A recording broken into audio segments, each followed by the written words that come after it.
नवरात्रि का उपवास और भूखी सास। सास ने पकड़ ली थी नवरात्रि के उपवास रखने की जिद। 9 माताओं के लिए 9 दिन व्रत रखूंगी। मैया की भक्ति में शक्ति है। मैया हमारे परिवार को अपना आशीर्वाद जरूर देंगी। लेकिन अपना शरीर तो देखिए माँ जी, आपका एक पाँव घर में रहता है और एक पाँव डॉक्टर के यहाँ। फिर से बीमार हो गई तो जय माता दी के साथ राम नाम सत्य भी। अरे राम राम राम, कैसी बातें कर रही हो बहू। राम नाम सत्य हो मेरे दुश्मनों का। मुझे व्रत रखने से मत रोको बहू। वरना देवी माँ नाराज हो जाएंगी। नहीं, तुम्हारी सासु माँ नाराज हो जाएंगी। अरे पर माँ, भूखे क्यों रहना है? देवी माँ थोड़ी ना चाहती होंगी कि उनके भक्त भूखे रहें। और आपकी तो सारी मनोकामना पूरी हो चुकी है ना माँ। लालच है बेटा, लालच बुढ़ापे में भी खत्म नहीं होती। अरे तुम चुप करो जी। तुम्हारी भी उम्र है भक्ति भाव करने की। ज्यादा बड़बड़ की ना तो तुमसे भी उपवास रखवा लूंगी। हाँ। अरे रौद्र रूप क्यों धारण कर रही हो मेरी माँ। रख लो व्रत। ठीक है माँ, बस अपनी हेल्थ का ध्यान रखना। अरे उसकी चिंता तुम मत करो बेटा। मैंने टीवी पे देख लिया है कि व्रत में क्या क्या खाने से शरीर में कमजोरी नहीं होती। अच्छा ही है, वरना ऐसा ना हो कि 9 दिन के बाद तुम मैया के द्वार की जगह सीधा हरिद्वार। अरे तुम मुझे हरिद्वार क्यों भेजना चाहते हो? क्योंकि अब तुम्हें मायके तो भेजने से रहा। बाबूजी, क्यों माँ को परेशान करते रहते हो? अच्छा माँ, ये बता दो कि आपको व्रत में खाने के लिए क्या क्या चाहिए होगा। सास के सामने सब हार जाते हैं। माँ के कहे सामान को बेटा लेकर आता है। नवरात्रि का पहला दिन है।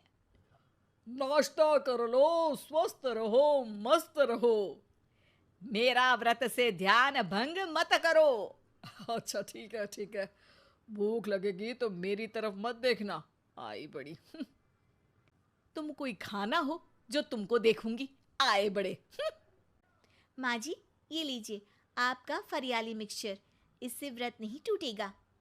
अरे इतना सा? दिन भर भूखी रहने वाली हूँ, थोड़ा तो और ला दे। पर ये सब तो सपोर्ट के लिए होता है ना माँ जी, पेट भर के थोड़ी ना खाना होता है। करवा चौथ का व्रत नहीं रख रही हूँ जो कुछ ना खाऊं पीऊं। हाँ यार, ये तो मैंने सोचा ही नहीं। तुम इतने सारे व्रत रखती हो तो मेरे लिए करवा चौथ का व्रत क्यों नहीं रखती?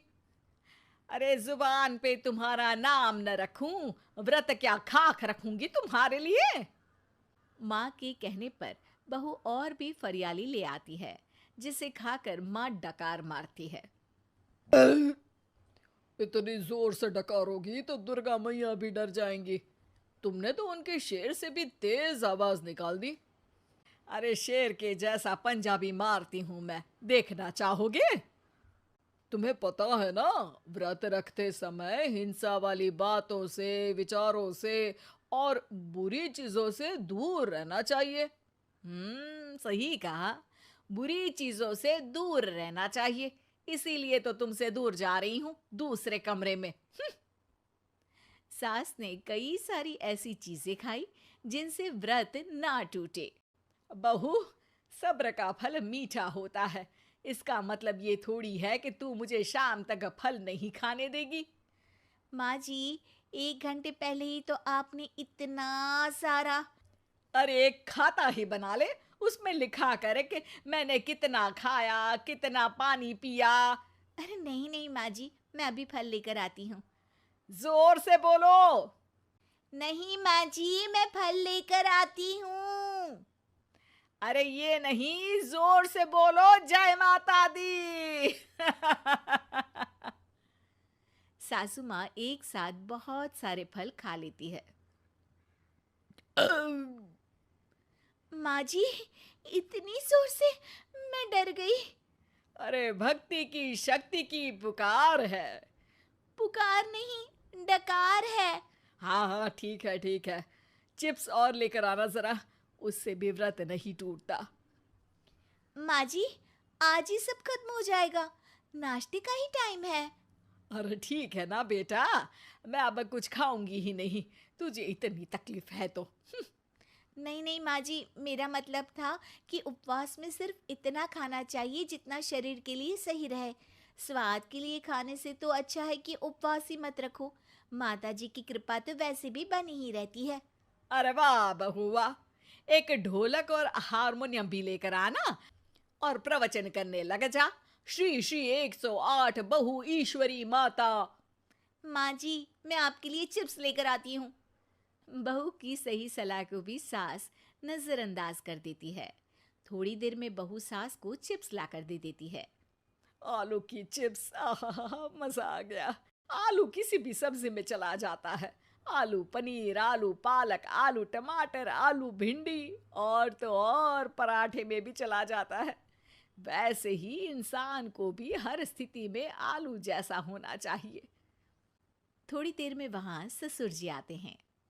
क्या चिप्स खा रही हो? अरे नहीं जी, दिख तो चिप्स ही रही है। अरे तो पूछ क्यों रहे हो? अरे गुस्सा क्यों हो रही हो? उपवास में गुस्सा नहीं करना चाहिए। और ऐसा तो है नहीं कि सिर्फ तुम उपवास करती हो, हमने भी तो किया होगा कभी। नहीं जी नहीं, तुम तो कर ही नहीं सकते। तुम उपवास में भी भेजा खाओगे और भेजा खाने से उपवास टूट जाता है। अच्छा थोड़ी सी चिप्स मुझे दे दो, मन ललचा रहा है। नहीं, उपवास के लिए है। तुम अपना खाना खा लेना जो भी बने। पूरा दिन सास कुछ ना कुछ खाती रहती है। जैसे ही रात होती है, बस उपवास हो गया, अब मैं खाना खाऊंगी। जो दिन भर से खा रही थी उसको क्या बोलते हैं? बाबूजी क्यों माँ को परेशान करते रहते हो? अरे लड़के, तेरी माँ दिन भर से इतना खा चुकी है कि देश में भूखमरी की समस्या इसी की वजह से बढ़ रही है। और खाने की दिक्कत नहीं है, कितना भी खाए लेकिन सेहत इधर उधर होती रहती है।